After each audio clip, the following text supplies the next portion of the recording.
Welcome to the Sense Making in a Changing World podcast, where we explore the kind of thinking we need to navigate a positive way forward.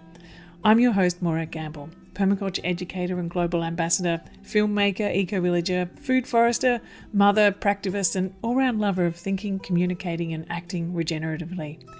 For a long time, it's been clear to me that to shift trajectory to a thriving one planet way of life, we first need to shift our thinking. The way we perceive ourselves in relation to nature, self, and community is the core. So this is true now more than ever, and even the way change is changing. Unprecedented changes are happening all around us at a rapid pace. So how do we make sense of this? To know which way to turn, to know what action to focus on, so our efforts are worthwhile and nourishing and are working towards resilience, regeneration, and reconnection. What better way to make sense than to join together with others in open, generative conversation? In this podcast, I'll share conversations with my friends and colleagues, people who inspire and challenge me in their ways of thinking, connecting, and acting. These wonderful people are thinkers, doers, activists, scholars, writers, leaders, farmers, educators, people whose work informs permaculture and spark the imagination of what a post-COVID, climate-resilient, socially just future could look like. Their ideas and projects help us to make sense in this changing world, to compost and digest the ideas, and to nurture the fertile ground for new ideas, connections, and actions. Together, we'll open up conversations in the world of permaculture design, regenerative thinking, community action, earth repair, eco-literacy, and much more. I can't wait to share these conversations with you. Over the last 3 decades of personally making sense of the multiple crises we face, I always return to the practical and positive world of permaculture, with its ethics of earth care, people care, and fair share. I've seen firsthand how adaptable and responsive it can be in all contexts, from urban to rural, from refugee camps to suburbs. It helps people make sense of what's happening around them and to learn accessible design tools to shape their habitat positively and to contribute to cultural and ecological regeneration. This is why I've created the Permaculture Educators Program, to help thousands of people to become permaculture teachers everywhere through an interactive online dual certificate of permaculture design and teaching. We sponsor global perma-youth programs, women's self-help groups in the Global South, and teens in refugee camps. So anyway, this podcast is sponsored by the Permaculture Education Institute and our Permaculture Educators Program. If you'd like to find more about permaculture, I've created a 4-part permaculture video series to explain what permaculture is and also how you can make it your livelihood as well as your way of life. We'd love to invite you to join our wonderfully inspiring, friendly and supportive global learning community. So I welcome you to share each of these conversations, and I'd also like to suggest you create a local conversation circle to explore the ideas shared in each show and discuss together how this makes sense in your local community and environment. I'd like to acknowledge the traditional custodians of the land on which I meet and speak with you today, the Gubbi Gubbi people, and pay my respects to their elders past, present and emerging.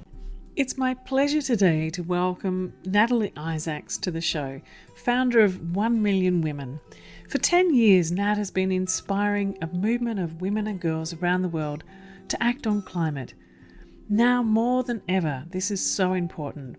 Nat's run programs on all kinds of things, from food waste to plastic to carbon footprints and how to live a low carbon life every day, taking on climate emergency through the way that we live. Natalie is also the author of the book Every Woman's Guide to Saving the Planet, which is packed full of how-tos and really talking about her story too, from moving from being a bystander to an international campaigner. Just today, as I was speaking to Natalie, she launched a new campaign on divesting. So really looking at what we're doing with our money and how our money is or isn't actually contributing to the climate emergency. So it's with a great pleasure that I share with you this wonderful conversation with Nat and thank her for the time she spent with me today. So thanks so much, Nat, for joining me on Sense Making in the Changing World. It's an absolute delight to have you on the show. I was just talking to one of the young girls who's part of the Perma Youth that I work with the other day. What's your favourite book that you're reading at the moment? And she said it was yours, and she was so excited that I was having you on the show. So I'm so glad to have you here. It's you've been running or inspiring this movement, 1 million women, for about 10 years now, and I know you're so close. It's amazing. Yeah, we're close. Like, what? Just a couple of hundred? What are you up to Well, now? we're at about 970,000. Oh my gosh! So what happens when you get to 1 million? Does it become 2 million women? Or I don't know, because we are nearly at 1 million women now. But when I started 1 million women, I honestly thought that we would be at 1 million women in 6 months, because I thought that, because for a number of reasons, um, but really because I didn't fully understand how hard it is to profoundly change how you live. And I thought that, because I had just changed my entire life, I thought, oh my goodness, how hard can this be?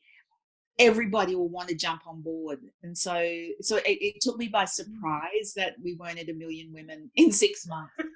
So what inspired you to change? Because you were making cosmetics before, is that right? Yeah. You were in cosmetics. So from cosmetics to climate change activist and movement leader, that's quite a shift. Yeah, I know, huh? So I was a cosmetics manufacturer for 24 years. That is, I've only done 2 roles in my life. One is start my own cosmetics company, and the other is start 1 million women. And as a cosmetics manufacturer, my life was so different to what it is now. It was really all about over packaging. I had microbeads in my products. I really was disconnected to the whole issue of climate change. And I actually also thought that, who am I anyway? I'm just one person. So how can one person make a difference? And so it's a very different world. But the short story is, in somewhere around 2006, I think the world got the point on climate change. The Inconvenient Truth, the movie came out. In Australia, there were ferocious bushfires happening at the time.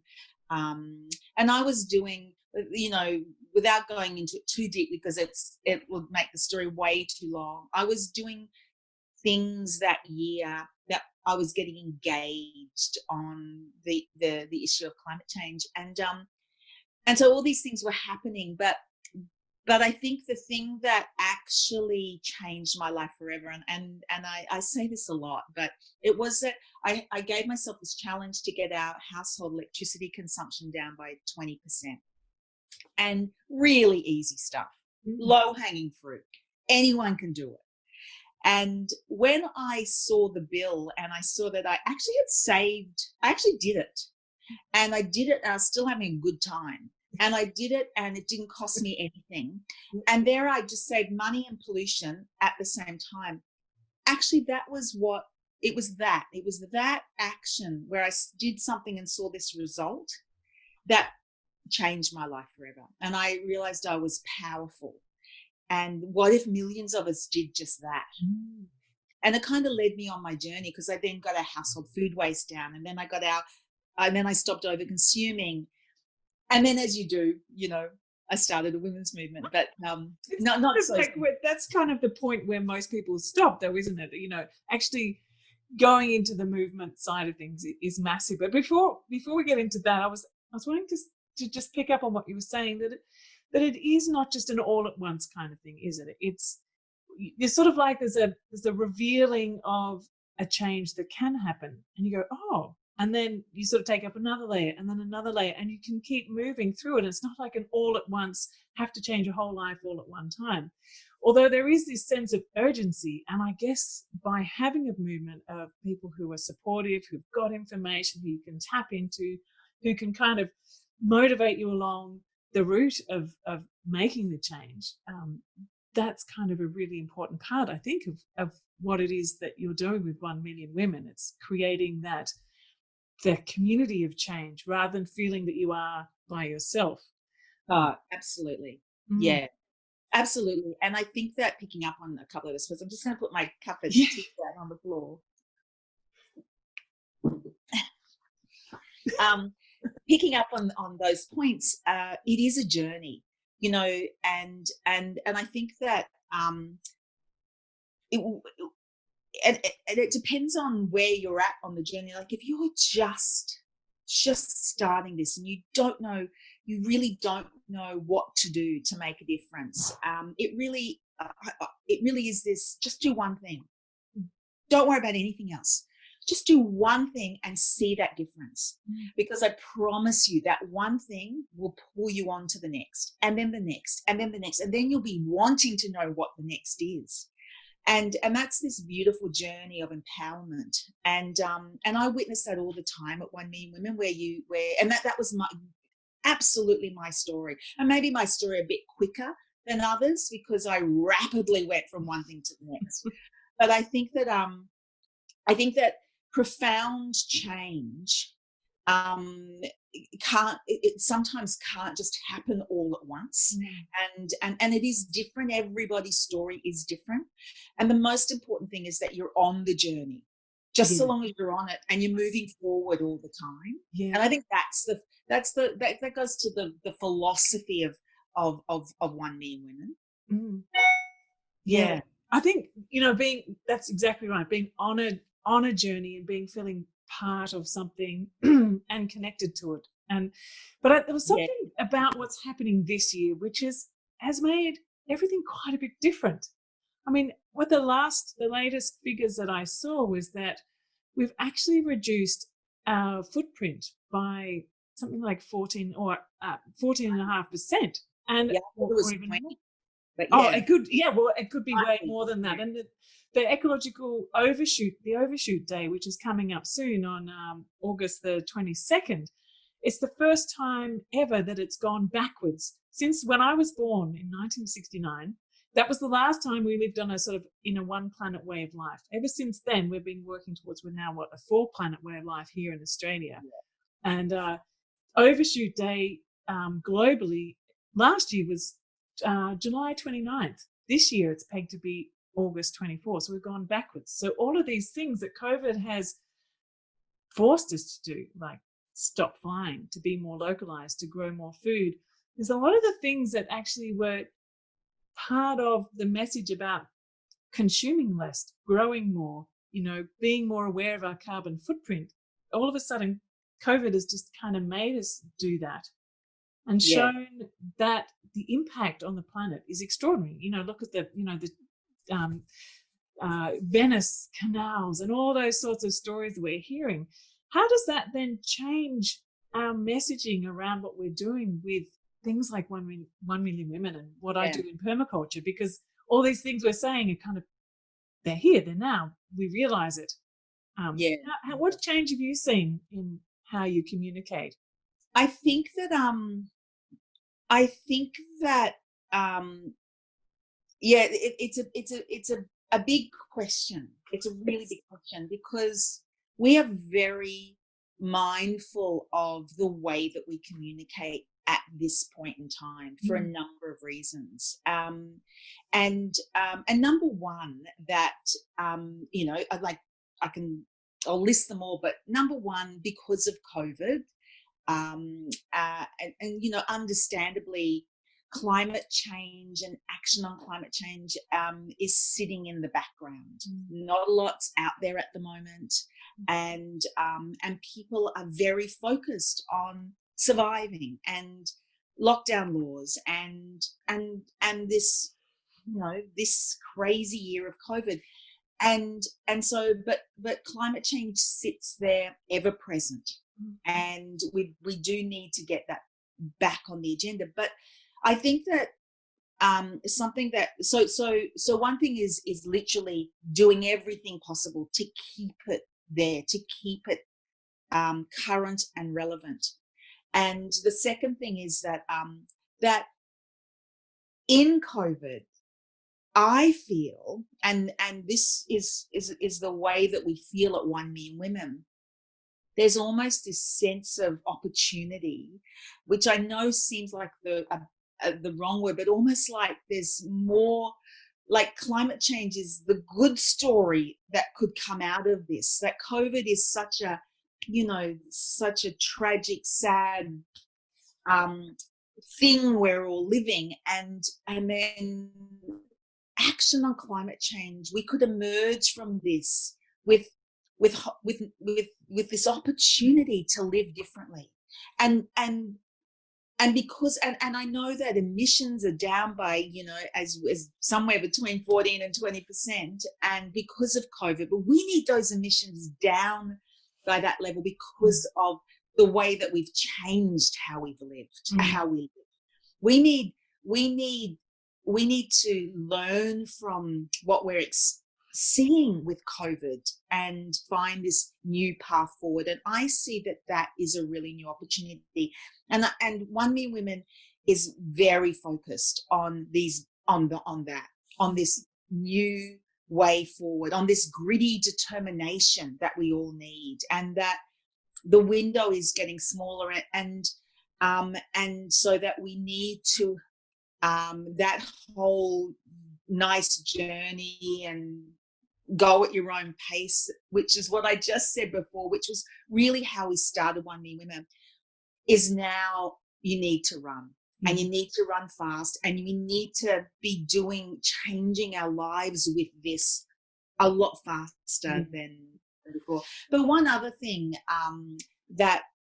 so we're doing a lot with that, but and the other thing is that we're really mindful of is the way that we are all feeling, in our community at One Me Women, as with everybody, anxiety and stress and depression and all those things that are always there. And when you're talking about climate change, it's we have to be careful that you don't take someone right through the despair. But COVID has now added another layer on that, and it's important that we are mindful of how we tell a story, so that we tell a story when we bring people in at a level of empowerment. And if we have to tell a story that is taking someone down to the depths of whatever the story is, like the other day we were talking about plastics and how plastics are affecting our health, and so it's a climate issue, it's a health issue, and we really had to redo the storyboarding of telling this story. It was like 10 slides that we were showing, and we really redid the starting point, because we came at it that plastics are bad for your health. So sorry, I'm probably talking for too much, but it's an important piece when you're storytellers, when you're trying to change people's behavior through emotionally connecting. So if we bring people in here, okay, this is bad, and then we're going to try to take you along the bad story and then lift you up at the end. It's a lot on someone's shoulders already. I think this thing about your storytelling part of it is such a critical way of engagement, and like your 10 years of being involved in this and reaching so many people. You're saying, like, these are the lessons that you've learned about how we need to communicate, how we need to share the story, how we need to engage more people, because the urgency is only becoming ever more present. And so this is, so where do you start? Where do you start this story? Where do you engage with more people? You start on empowerment. And so we are doing a lot more of that now, so that we start the messaging that you are powerful. You are powerful through everything you do. Okay, come with me now on this journey. I'm going to take you down. You might hit the bottom. I'm going to tell you this story, but I am going to bring you back out. I'm going to bring you back up, and I'm going to end off with your solution. And so that your starting point and your end point is up here in empowerment. And we're very mindful of making sure that our stories do that. And, whereas maybe we were, and that doesn't mean we're sugarcoating anything. It's just telling that story instead of saying, did you know it's bad for your health, and then drop you down, it's, do you know that when you say no to plastic, it's a powerful thing, and here's why. So it's just the way that we tell stories and we bring people along this journey. We're very mindful of the way of all our mental state at the moment. Yes, and I think it's really important too to have that depth of knowledge and understanding, so that you do stick with it, and that you do have the information to then be able to share with someone else as to why. It's not just, oh, we should make change with our plastic. Oh yeah, sure. Why? Well, someone, when you pass that information on, that story can ripple and ripple and ripple, and it goes further. And I also think that when you get touched deeply like that, with the knowledge and with the heart of it, that you can't unsee it, can you? Once you kind of get drawn into that world, it's in you. It's in you. And it's this thing of and we do a lot of research. We've been doing this for 10 years, so we do a lot of research into behavior change, and how do you make it profoundly stick, so it's just part of you, and how do you make someone go from inaction to acting in their lives, to using their voice and their influence and their vote, and they're doing it all. How do you take someone along that journey? And I think that, a lot of it is that when you and this was very much the case when I started 1 Million Women. It was like, this is us. This is how we live. This is who I am. Oh, and over here, I do all these things to look after the planet. I do this, and this. And I noticed that very much at the beginning of 1 Million Women, when I was introducing the concept to people, and some people would say, oh, Nat, how do I fit all this in? I already have a busy life. How you're asking me now to fit all these new things in? And it's like, so profound behavior change. And when you're there is when you're not thinking that looking after the planet is an adjunct to who I am. It is just part of how I am. Yeah. And it's not about trying to fit things in. It's literally, I live this way. Yeah, this is my way. Yeah. So what are some of the key things that you invite people to join you in doing? Have you got kind of like your top 5 or something like that you invite people to do? Well, so 1 Million Women is this multi-layered kind of movement. We have a website, we have an app, we have social media, we do campaigns, we do physical events up until you can. Yeah, now a lot of Zoom events. Yeah. And we're a movement, and the whole focus is about empowering you to change how you live. And so it's like, I think as we speak, we're about to launch a campaign around divestment, and fantastic. And which is a big theme for us for the next few years, and really understanding where your money is, and educating our community about making sure our money is invested in banks and institutions that don't invest in fossil fuels. And that's a big theme that we're focusing on. Huge. Yep. Yeah. Or next month we're doing a big food waste challenge, and food waste is another big theme for us. And we're doing Food Waste Free October, which is about for the whole month of October, reducing our food waste to zero. And or we'll do campaigns around leaving plastic things on the shelf, or our app shows 300 actions that you can do on a daily basis. And so we've got these different touch points, and we don't care how you get involved with 1 Million Women, how you find your way there.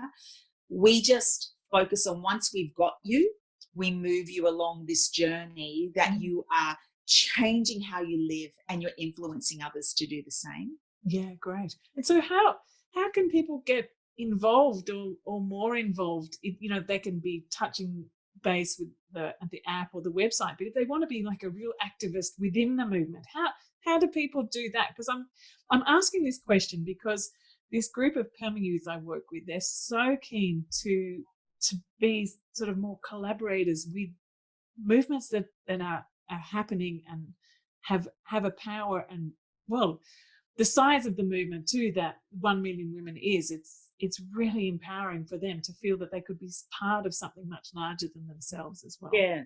Well, yeah, and it's a really good question, because I used to think up until, just recently, that once you join 1 million women, you're in, and you're part of it. And it's a very interactive and engaging community, and we grow together. But the last couple of years, I have been thinking, how do we make 1 million women far more grassroots? How do we create 1 million women communities everywhere instead of being one big community, which, we're about 970,000 women at the moment, but we are just spread out across the globe as one movement, which is wonderful. But I think that is the next chapter of 1 million women, is creating smaller 1 million women groups around the world. So I would love to chat to your permaculture young women and talk to them about this, because it really is, collaboration is the most important thing from here on. Yeah, when I started 1 million women, it was a new concept to me, collaboration, because as a cosmetics manufacturer, it was all about secrecy, competitiveness. I mean, I spent most of my day trying to figure out how to get somebody's product off the shelf so I could get mine on. And you never collaborated. It's cutthroat. You want people out. You want companies to close up so you had more space. And when I started 1 million, which is a completely different approach, it was about sharing and collaborating and inclusiveness. And it took me the best part of 3 years to unpack what I had learned as a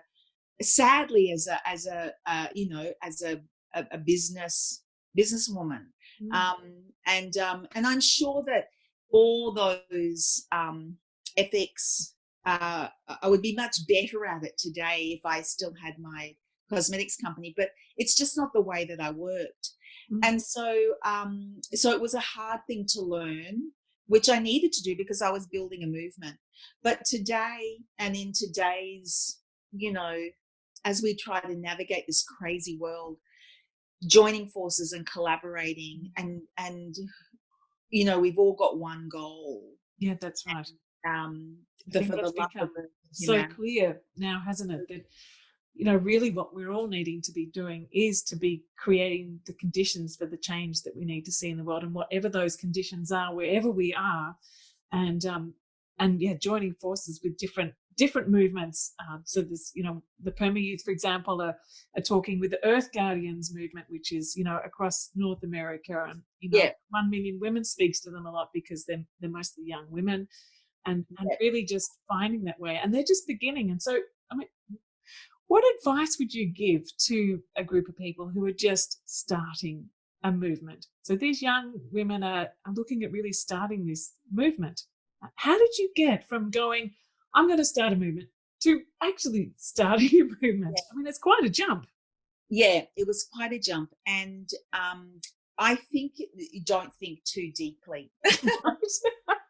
I know that it's just that if you, like, when I started 1 Million Women, I didn't know who the environment minister was at the time. I didn't know any climate policy. I didn't know much about climate change science at all. I didn't even know who WWF were. Like, honestly, I was very disconnected to all of this. I really was. All I knew is I had just done something profound. I got my electricity consumption down, and then I got the food waste in our, hardly any food waste in there, but something like 80%.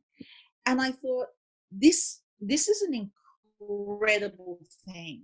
And instead of worrying about what I didn't know, I just grabbed hold of the passion of what I felt I could share with others about what I just did.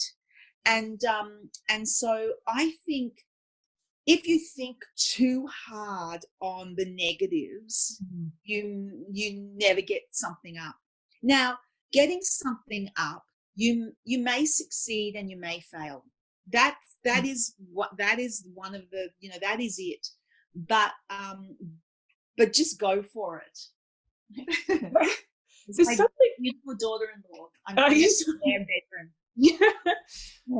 There's something about what you're doing, I think, and maybe this is part of it. It feels like a celebration. Yeah.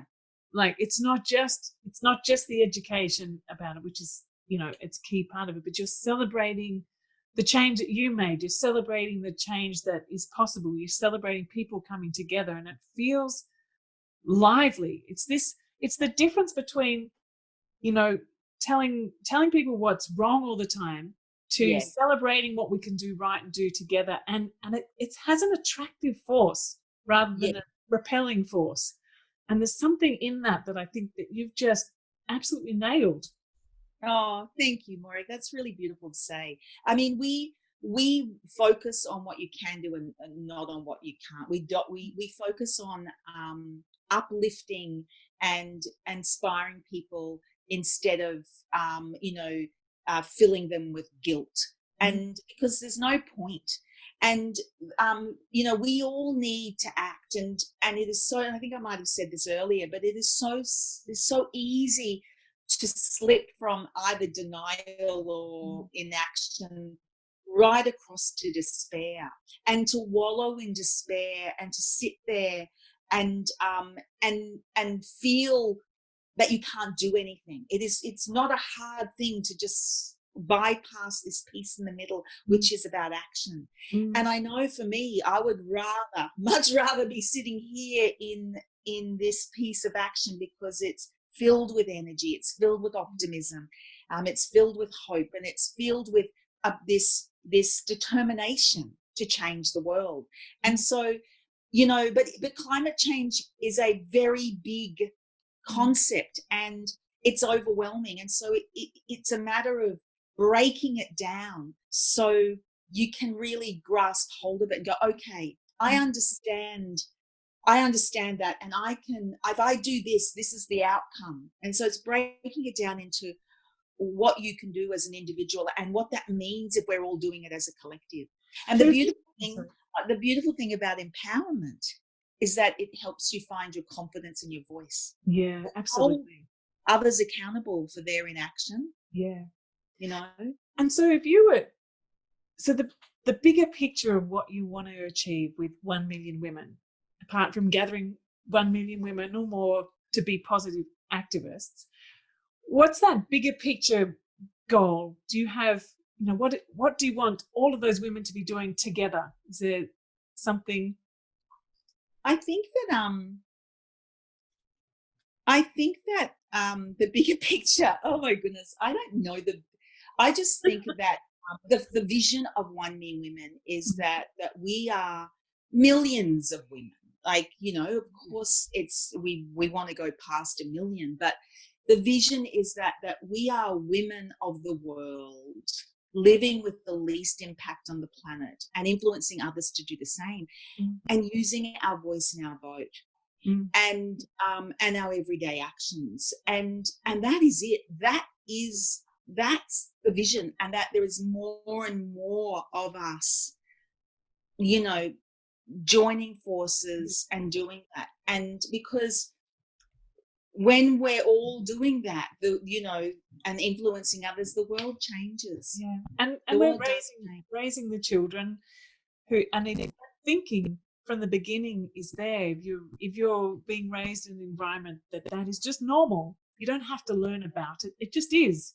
And there's something that Nora Bateson, I'm going back to her again because I'm working with her a lot lately, that she's saying part of the shift that's happening is that needs to happen is actually a shift in perception. Because when we shift our way of thinking about things, then everything changes.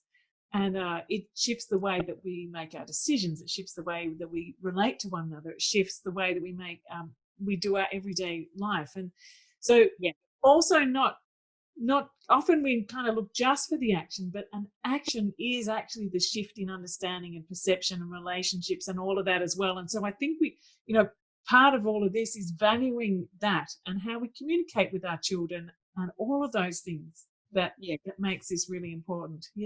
Yeah, that's right. It is. That's absolutely right. And that's why a big theme for One Million Women is the love of earth and the love of community. And a big part of the way that we communicate is making sure that we are emotionally connecting with people. And because if it sits all up here in your head and you understand it, you can articulate it, and you can really, you can really discuss it around the dinner table. That's all well and good. And that's one process. Yeah. It's got to travel to your heart, because once you feel this in your heart and you know that, what I do matters and what I do shapes the world. Once you feel that, actually changing how you live does become an easier concept. Yeah. And so people, when they come in contact with you, feel that too. And it almost emanates out of you, and that it becomes contagious, this positive contagiousness of good action in the world. Yeah. Oh, that's really lovely. Thank you. Thank you. Well, it's been so fantastic speaking with you today, and I really do hope that at some point you'll be able to chat with the Perma Youth and find a way that we can, maybe they're a local hub of 1 million women or something. Oh, I'd love it. Let's make that happen. Okay, let's do that. Yeah. Well, thank you so much for joining me. I know that you've crashed someone else's place. I can hear them wanting to. It's my son and daughter-in-law, and they're just about to have a baby. So oh my gosh, very exciting! Very exciting time in our household at the moment. Yeah. Oh, that's exciting. Well, in their room at the Well, thank you so much for joining me and sharing that with us, and I really do look forward to connecting up our little movement with 1 million women. It sounds absolutely fantastic. And good luck with the new campaigns, because that can make such a massive change. The whole development. We're excited about them. Launching today. So great. All right. So I'll put all the links to all of to your book and also to those different campaigns down below, so people can access that and follow that up as well. Oh, that'd be lovely. Thank you. Thanks so much for your support, Morag. Thank you. Okay, lovely to chat with you. See you later. Bye-bye. Bye, everyone. So thanks for tuning in to the Sense Making in a Changing World podcast today. It's been a real pleasure to have your company. I invite you to subscribe and receive notification of each new weekly episode, with more wonderful stories, ideas, inspiration, and common sense for living and working regeneratively. Anchor positive permaculture thinking and design into action in this changing world. I'm including a transcript below and a link also to my 4-part permaculture series, really looking at what is permaculture and how to make it your livelihood too. So join me again in the next episode, where we talk with another fascinating guest. I look forward to seeing you there.